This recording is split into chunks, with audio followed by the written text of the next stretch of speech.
Here I have Crosscall Core M5, and today I'm going to show you how to copy contacts from SIM card to this device. So to do this, all you need to do is to just open Contacts application. So here are the contacts on my SIM card. As you can see, I have no contacts on my device.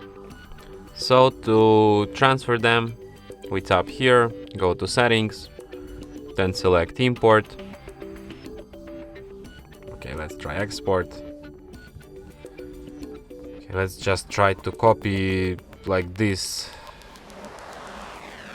Copy contacts from Virgin Mobile next to device.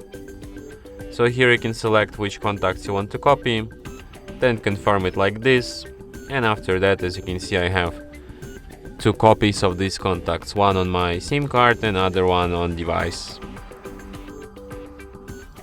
And that's it. Thanks for watching.